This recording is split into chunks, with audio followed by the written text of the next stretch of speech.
경제학자들이 받는 가장 큰 오해라는 게 경제학자들은 효율만 챙긴다.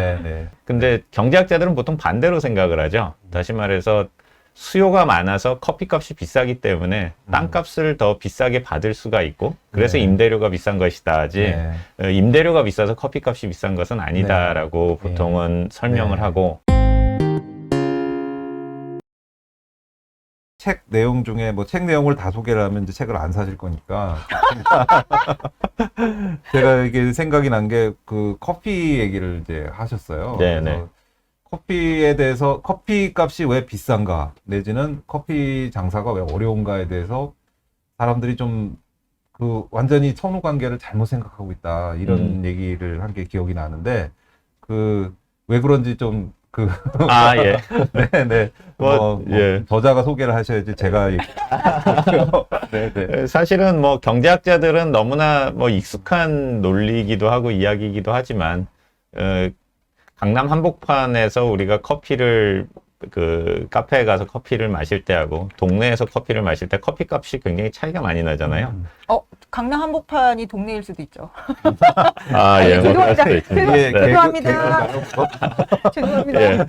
그런데 이제 보통 그런 문제가 나타나면 대개는 땅값이 비싸서 커피값이 비싸다라고 많은 분들이 생각을 하지만 임대료도 비싸고 땅값도 비싼 데니까 비쌀 수밖에 없지 않냐 이렇게 이제 얘기하죠. 근데 경제학자들은 보통 반대로 생각을 하죠. 다시 말해서 수요가 많아서 커피값이 비싸기 때문에 땅값을 더 비싸게 받을 수가 있고 그래서 임대료가 비싼 것이다지 임대료가 비싸서 커피값이 비싼 것은 아니다라고 보통은 설명을 하고 그렇게 설명을 하는 것이 가지는 정책적 함의가 있죠. 예를 들어서 그러면은 강남에서 임대료를 낮추면 커피값이 싸지느냐 하면 그건 아니라는 거죠. 왜냐하면은 커피값이 비싼 이유가 임대료가 비싼 것이 아니었기 때문에 임대료를 낮추는 정책을 만약에 쓰게 되면 그 차액만큼을 그냥 집주인에서 이제 커피 장사로 그냥 이전이 될 뿐이지 소비자들한테 득이 되는 건 아니다라는 것이고 궁극적으로는 뭐 커피값을 낮추는 게 정말로 중요하다면 강남에 커피 가게를 더 많이 만드는 공급의 증가가 이제 가격을 낮출 수 있는 것이다. 뭐 이런 것들이 그러니까 대표적인 방식. 선후 관계가 완전히 뒤바뀌어서 우리가 생각을 잘 한다는 얘기인데요. 이게 굉장히 중요한 말씀이신 게 이게 지금 커피 얘기를 하고 있지만 정확하게 부동산 정책하고도 그대로 연결이 되는 얘기입니다. 그러니까 부동산 가격이 비싼 거에 대해서 왜 비싼지 사람들이 하는데 근본적으로는 결국 그 희소한 자원이기 때문에 그게 거기 살고 싶어 하는 사람들이 있고 근데 그 자원은 공급이 희소하니까 생긴 현상인데 그거를 자꾸 막 이상하게 이제 틀다 보니까 뭐 엉뚱하게 마치 그 임대료를 억제하는 것 같은 그런 정책이 비슷하게 부동산에서 나오고 그러는 건데 그러니까 이런 일들이 우리 주변에 굉장히 이제 많은 것 같아요. 이 책에서 그 가장 이야기하고 싶은 부분 중에 하나인데 흔히 뭐 두 분도 그러시겠습니다만 경제학자들이 받는 가장 큰 오해라는 게 경제학자들은 효율만 챙긴다. 더 나아가서는 돈을 벌지도 못하면서 돈 생각만 한다. 이제 이런 오해를 많이 받잖아요. 아니, 효율만 챙긴다는 되게 고상한 표현이고요. 냉정하다. 피도 눈물도.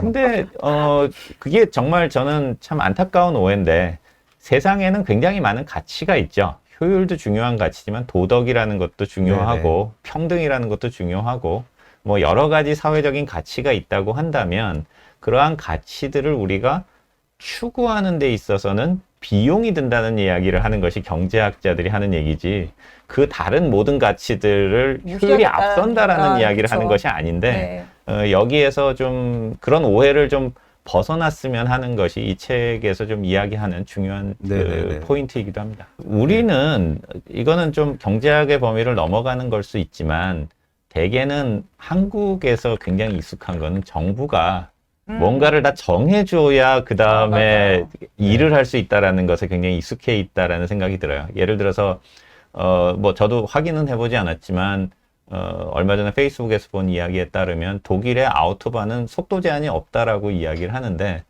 그거는 속도 제한이 없도록 허용해 준 게 아니라 원래 도로에는 속도 제한이 없는 건데 아이들이 있는 쪽에 가면 속도를 이만큼으로 줄여라. 맞습니다. 그러니까 무슨 얘기냐 하면은 국가가 정해주는 어떤 영역이라고 하는 것은 어떻게 보면은 굉장히 중요한 영역이고 그건 꼭 그렇게 해야 되는 영역이지만 나머지는 이렇게 자유롭게 할 수 있도록 하는 것을 전제로 해서 생각을 하는 쪽에 경제학자들은 어떻게 보면 좀 익숙한데 그렇죠.